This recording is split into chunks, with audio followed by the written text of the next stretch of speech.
जी, आदरणीय संघ, सभी को जय भीम, नमो बुद्धाय। आदरणीय संघ, जी आज आदरणीय आचार्य चांदराम जी ने आनापानसती और विपश्यना कराई, बहुत अच्छी तरह कराई। इसके लिए उनको बहुत बहुत साधुवाद, धन्यवाद, संघ की तरफ से बहुत बहुत आभार और उनके लिए मंगल कामनाएं। आदरणीय संघ, सबसे पहले मैं आदरणीय आचार्य चांदराम जी का ध्यान कुछ बातों की ओर लेकर जाना चाहता हूँ।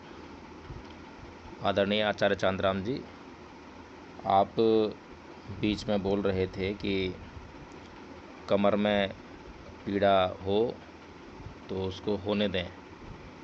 इसका अर्थ समझते हैं आप?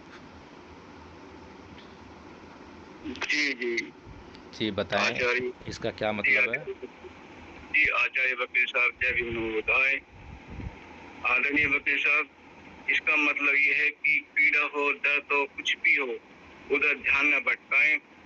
दर्द है तो वो मिट जाएगा, लेकिन उसकी तरफ ध्यान न ले जाए। केवल यही उद्देश्य था मेरा। आदरणीय आचार्य जी, आपका उद्देश्य बहुत अच्छा था, लेकिन हमें जो है शब्दों का अर्थ समझना चाहिए। जो वाक्य हम बोलते हैं उसका अर्थ होता है, एक पीड़ा तो वो होती है जो बीमारी से होती है, उसको समझना चाहिए, हमें क्लियर करना चाहिए। एक पीड़ा वो होती है जो राग से उत्पन्न होती है, तो जो राग से पीड़ा उत्पन्न हो रही है उसको इग्नोर करना होता है। लेकिन बीमारी से अगर पीड़ा हो रही है तो उसका इलाज करना होता है।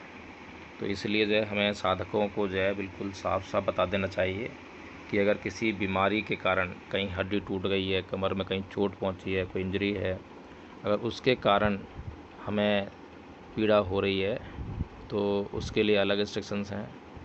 लेकिन अगर राग के कारण पीड़ा हो रही है कि कमर को आदत नहीं है सीधा रखने की, उसको मेहनत नहीं कराएगी, कभी परिश्रम नहीं कराएगा, इसके कारण पीड़ा हो रही है, तो वो पीड़ा को इग्नोर करना है। एक बात तो ये क्लियर होगी आदरणीय आचार्य जी, समझ में आ गई?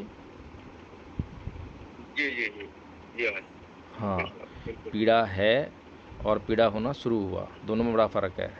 पीड़ा पहले से ही जी है क्योंकि बीमारी के कारण है, और पीड़ा होना शुरू हुई है यानी कि राग के कारण हुई है। तो थोड़ा सा शब्दों पे आप ध्यान देंगे। और दूसरा ये है कि विपश्यना का मतलब क्या होता है, बताएं ज़रा, क्या होता है विपश्यना का मतलब? जी, जहाँ तक मैं समझ पाया हूँ वकील साहब, की आनापान से चित्त को एकाग्र करना, चित्त में इतनी पावर करना कि चित्त न भटके। एक स्थिति के बाद में विपश्यना होती है। विपश्यना तो बाद का है, अगर आनापान सती ही करे तो बहुत अच्छी चीज है, उसके बाद ही विपश्यना चलती है। यही समझ पाया हूँ। जी, आदरणीय आचार्य चांदराम जी, बहुत अच्छी बात है। और विपश्यना होता है अपने शरीर को देखना, अपने आप को देखना कि हमारा शरीर, हमारे शरीर में कौन कौन से अंग हैं, कौन कौन से अंग में क्या क्या संवेदना हो रही है। तो उसके लिए बहुत गहरे ध्यान की आवश्यकता होती है, सूक्ष्म ध्यान की आवश्यकता होती है। उस ध्यान की सूक्ष्मता को प्राप्त करने के लिए ही हम आनापानसती करते हैं। और ध्यान जो है उस अंग पर लगना चाहिए। लेकिन मुझे नहीं मालूम है कि आपने कहाँ से ये जो है विपश्यना करना और कराना सीखा है, लेकिन आप लगातार जब बोलते रहते हैं तो उससे जो ध्यान उस अंग पर लगाना होता है, एक बार क्रिया समझानी होती है अच्छी तरह से, उसमें कितना भी टाइम लग जाए, चाहे आप 5 मिनट बोलें, 7 मिनट बोलें, 10 मिनट बोलें, एक बार अच्छी तरह से क्रिया समझाने के बाद कुछ समय साधक को देना पड़ता है कि अब आप ध्यान लगाएं और ध्यान से जो है अपने अंगों को देखें कि कौन से अंग में क्या प्रतिक्रिया या क्या क्रिया हो रही है। क्रिया हो रही है लेकिन प्रतिक्रिया नहीं करनी है, इस तरह से इंस्ट्रक्शंस देना होता है। दूसरा, एक बात मैं संपूर्ण संघ से जानना चाहता हूँ, जितने भी हमारे अभी आचार्य यहाँ पर उपलब्ध हैं, कि ये जो हम साधना करते हैं, समाधि कहते हैं इसको, इसका उद्देश्य क्या होता है? क्यों करते हैं ये समाधि, क्यों ध्यान लगाते हैं? कोई भी आचार्य जो बताना चाहते हैं, इस प्रश्न का जवाब देना चाहते हैं, वो हैंड रेज करें, हैंड रेज करें, हैंड रेज करें। जी आदरणीय संघ, आदरणीय आचार्य अशोक जी, आप बताएंगे।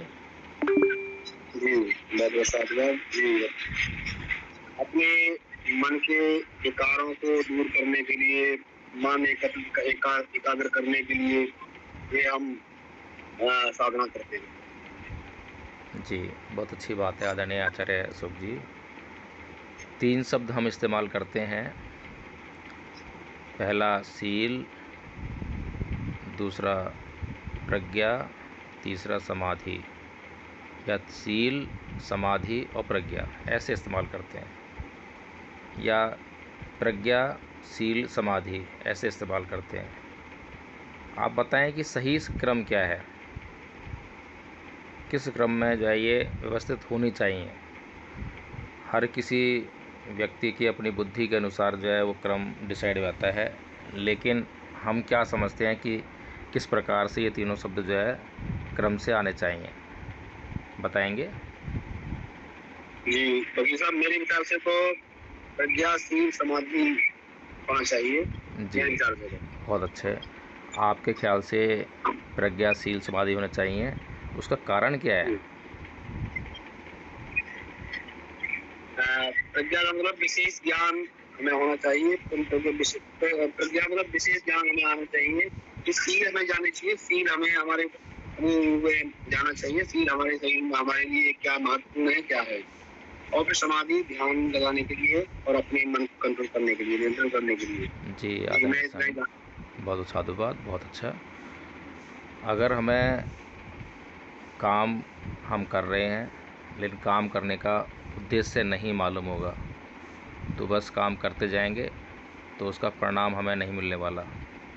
इसलिए उद्देश्य स्पष्ट होना चाहिए, लक्ष्य स्पष्ट होना चाहिए, मंजिल साफ दिखाई देनी चाहिए कि वो मंजिल हमें प्राप्त करनी है। उसके लिए रास्ता भी स्पष्ट होना चाहिए कि इस रास्ते पर चलकर ये मंजिल हमें प्राप्त होनी है। तो इसीलिए जो है मेरे हिसाब से जो सही क्रम है वो सील, समाधि और प्रज्ञा है। सील पर आधारित इंसान, जो व्यक्ति अपने आप को सील पर आधारित कर लेता है और सील पर आधारित करके समाधिस्थ हो जाता है, समाधि करता है, ध्यान करता है, विपश्यना करता है, आनापानसति करता है, वह ही अपने भीतर से प्रज्ञा का उदय कर पाता है। प्रज्ञा आपने बिल्कुल ठीक कहा, विशेष ज्ञान। ये ज्ञान जो है बाहर से प्राप्त नहीं होता, बाहर की चीज़ों से ज्ञान प्राप्त नहीं होता, ये भीतर से ही आएगा। और ये चित्त के विकारों के नष्ट होने पर प्राप्त होता है, चित्त की शुद्धि पर प्राप्त होता है। तो सबसे पहले जो है हमारे चित्त को, हमारे मन को सील पर जो है आधारित करना होता है। बिना सील पर आधारित हुए जो है हम समाधिस्थ नहीं हो सकते।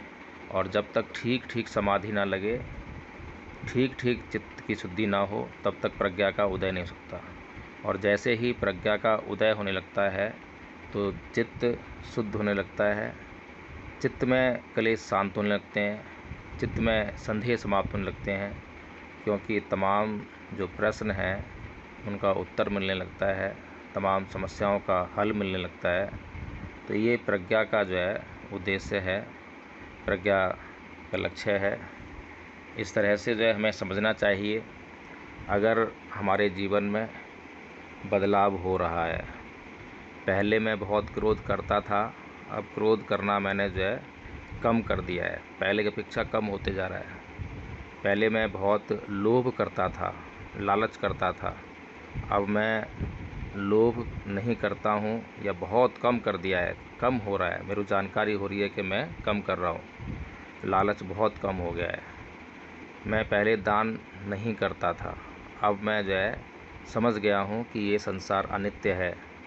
मैं जो कुछ भी इकट्ठा कर रहा हूँ अपने प्रिय संबंधियों के लिए करता हूँ, अपने प्रिय संबंधियों के साथ मैं आसक्त रहता हूँ, आसक्तियाँ लगाता हूँ, उन्हें बहुत प्रिय समझता हूँ, उन्हें बहुत प्रिय जानकर उनके लिए नाना प्रकार की संपत्तियाँ एकत्र करने में लगा हुआ हूँ।